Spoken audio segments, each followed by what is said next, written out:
I'm the youngest girl in Asia to pass my 10th grade at the age of just 8 years. And at the age of 10, I've completed my intermediate graduation at the age of 13, post-graduation at the age of 15, and I'm the youngest PhD holder in the country, receiving my doctorate at the age of just 22.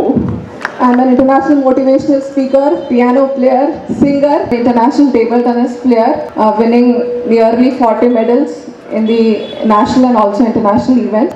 And I've also been the brand ambassador of Andhra Pradesh Police and also the brand ambassador for United Nations in association with World Peace Day Berlin. As you all know that I am from Hyderabad, so I can also cook Hyderabadi biryani in just 25 minutes. I'm an ambidextrous, I can write with my both hands. Not only me, my younger brother Agastya is also same, just like me, who has completed his PG at the age of 15.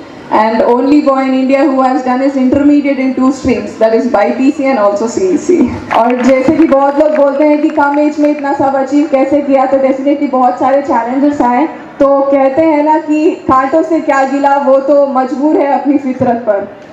तकलीफ तो तब होती है जब फूल भी जख्म देने लगे. तो ऐसे ही जख्म कुछ मेरे माता पिता को दिए गए थे और लोगों ने कहा कि बेटी हुई है सोना खरीदो. तो मेरे माता पिता ने बस एक ही बात कही, सोना तो नहीं खरीदेंगे पर बेटी को ज़रूर सोना बनाएंगे.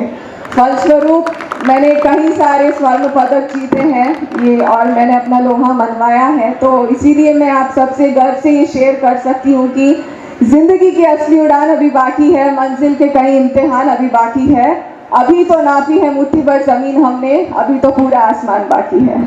तो जब इस इरादे से मैंने सरजमीन पाकिस्तान में हमारा तिरंगा लहराया, कसम भारत माता की, ऐसा मज़ा मैंने कभी नहीं पाया. यहाँ पे जो युवा पीढ़ी है उनसे बस मैं ये कहती हूँ कि मन में हो विश्वास तो हम इतिहास बदलेंगे. हम कल की बात नहीं करते, हम आज बदलेंगे. ये इरादे को लेकर हमें आगे बढ़ना चाहिए और मेहनत करना चाहिए. और हमारे मतलब ये जो खेल है ना, हमें बस ये सिखाता है कि कोई नहीं देगा तेरा साथ यहाँ हर कोई खुद ही में मशगूल है. जिंदगी का बस एक ही उसूल है, यहाँ तुझे गिरना भी खुद है और संभलना भी खुद है.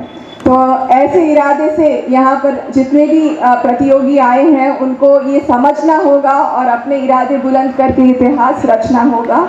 कमज़ोरी को ना लाइफ में दूर करना सीखो, क्योंकि कमज़ोर तो वो होते हैं जो शिकवा किया करते हैं, उगने वाले तो पत्थर का सीना चीर कर भी उगा करते हैं. खुशी और गम दिन रात जैसे होते हैं, इनके बिना जिंदगी अधूरी है. हमें हर हालात में कामयाबी की बुलंदी छूना है, क्योंकि खोकर पाने का मज़ा और है, रोकर मुस्कुराने का मज़ा और है. हार तो जिंदगी का हिस्सा है मेरे दोस्त, हारने के बाद जीतने का मज़ा कुछ और है.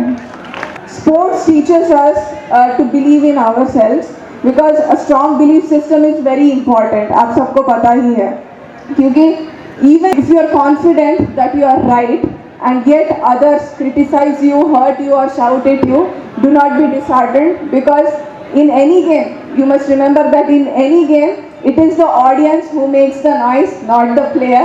So be the player, believe in yourself and put your all efforts. Definitely I can say that success will be yours. तो आप लोगों से बस यही है कि लाइफ में पीपल की पत्तों की तरह मत बनो जो वक्त आने पर सूख जाते हैं. बनो तो मेहंदी की पत्तों की तरह जो खुद पिस कर भी दूसरों के ज़िंदगी में रंग भर देते हैं. Really glad to be here today on this inauguration ceremony of Spardha 2025. आप लोग के बीच आके बस इतना कह सकती हूँ कि अच्छे काम करते रहो, चाहे लोग तारीफ करें या ना करें. आधी से ज़्यादा दुनिया सोती रहती है, सूरज फिर भी उगता है. तो इसी विचारधारा से हमारे IIT BHU की जो टीम है उन्होंने एक निर्णायक निर्णय लिया था स्पर्धा को आयोजित करने का, और फलस्वरूप हम देख सकते हैं कि कितने अच्छे तरीके से इसे आयोजित किया जा रहा है. और इसका श्रेय डेफिनेटली पूरी टीम को जाता है. तो इसीलिए मैं कहती हूँ, मेहनत अच्छी हो तो रंग लाती है, मेहनत गहरी हो तो सबको भाती है, मेहनत नादान हो तो टूट जाती है, पर अगर मेहनत हमारे IIT BHU स्पर्धा की टीम जैसी हो तो इतिहास बनाती है. And I would like to share that you explain yourself not to give up to any emotional weaknesses in the face of crisis. Instead, face the challenges with courage because the right course is to face the difficulties of life with guts, manliness, and proper understanding of the situation, as there is no scope for the mental or emotional weaknesses in the battle of life.